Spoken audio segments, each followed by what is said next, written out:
Students, आज हम class 12 का प्रोज का पहला चैप्टर का अध्ययन करेंगे, जिसका नाम है पहला चैप्टर का नाम है a girl with a basket, जिसके लेखक विलियम सी डगलस हैं। स्टूडेंट्स, हम लेसन को शुरू करने से पहले इसके बारे में कुछ जानना चाहेंगे। इस पाठ के माध्यम में पाठ के बारे में कुछ जानना चाहेंगे और लेखक के बारे में भी कुछ जानना चाहेंगे। तो स्टूडेंट्स ध्यान दीजिएगा। A girl with a basket का मतलब होता है टोकरी लिए हुए एक लड़की या टोकरी के साथ एक लड़की, टोकरी लिए हुई लड़की या टोकरी के साथ एक लड़की। और इसके लेखक जो हैं विलियम सी डगलस हैं। ये विलियम सी डगलस जो हैं विदेशी हैं, अमेरिकन निवासी हैं और ये लगभग 1950 के आसपास ये भारत की यात्रा पर आते हैं, भारत का दौरा करते हैं। उसी दौरान की ये कहानी है जब ये भारत आते हैं। अब प्रश्न यहाँ पे ये उठता है कि ये भारत क्यों आ रहे हैं। तो स्टूडेंट्स ध्यान दीजिएगा, ये भारत इसलिए आ रहे हैं क्योंकि ये भारत के बारे में, इस गौरवशाली राष्ट्र के बारे में अर्थात भारत के बारे में ये कुछ जानना चाहते हैं। क्या जानना चाहते हैं भारत के बारे में? तो भारत में ये जो व्यक्ति रहते हैं, भारत में जितने भी लोग रहते हैं, उनकी भावनाओं को और उनके विचारों को पहचानना चाहते हैं, उनके रायों के बारे में समझना चाहते हैं कि भारत के जो लोग हैं उनके विचार क्या हैं, उनकी भावनाएं क्या हैं, उनके राय क्या हैं, कैसे कैसे काम करते हैं। तो इन सब बातों को खोज करने के लिए, जानने के लिए, समझने के लिए और इस राष्ट्र के नब्ज को पकड़ने के लिए ये भारत की यात्रा पर हैं। और ये कहानी भारत की यात्रा के ही दौरान है। तो चलिए बच्चों, हम देखते हैं पाठ के माध्यम से। I had left New Delhi for the Himalaya. William C Douglas बता रहे हैं कि आई है left New Delhi for the Himalaya. मैंने नई दिल्ली से हिमालय के लिए चल दिया। लेफ्ट का मतलब होता है छोड़ देना या चल देना। I had left New Delhi for the Himalaya. मैं नई दिल्ली से हिमालय के लिए चल दिया। I was going as far as Bareilly. मैं बरेली से होते हुए जा रहा था, बाई ट्रेन, ट्रेन के माध्यम से। मैं ट्रेन के माध्यम से बरेली होते हुए जा रहा था।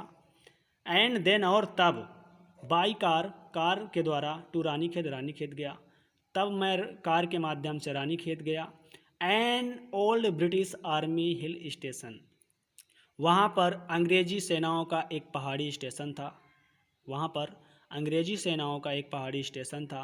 लोकेटेड, जो बसा हुआ था, वो जो स्टेशन था लोकेटेड, स्थित था या बसा हुआ था, on a 6000 foot rise opposite a 120 मील stretch of snow capped Himalaya.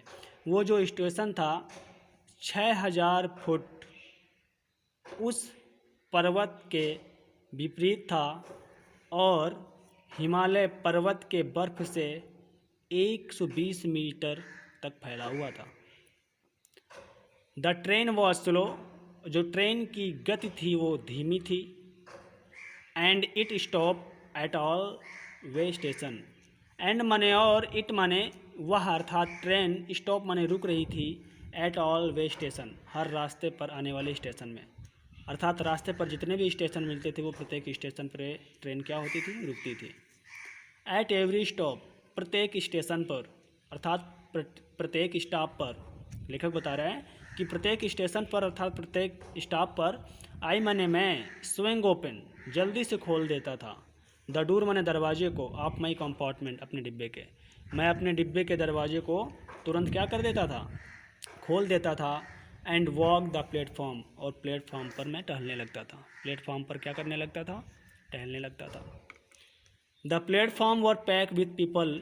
The platform माने, प्लेटफॉर्म वर माने था, पैक माने भरा हुआ था, विथ पीपल, लोगों से।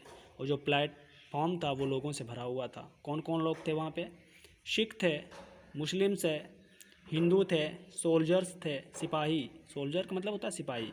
उस प्लेटफॉर्म पर कौन कौन थे? सिख थे, मुस्लिम थे, हिंदू थे, सोल्जर, सिपाही थे, मर्चेंट, व्यापारी थे, पृष्ठ, पुजारी थे, पोर्टर, कुली थे, बेगर, भिखारी थे, हाकर्स, फेरी वाले थे। ऑलमोस्ट, लगभग, एवरीवन, प्रत्येक व्यक्ति, वॉज बेयरफुट, नंगे पैर था। लगभग प्रत्येक व्यक्ति नंगे पैर थे। एंड ड्रेस और धारण किए हुए थे, इन लूज वाइट गारमेंट ढील ढाल सफ़ेद पोशाक, और वे लोग ढील ढाल सफ़ेद पोशाक धारण किए हुए थे।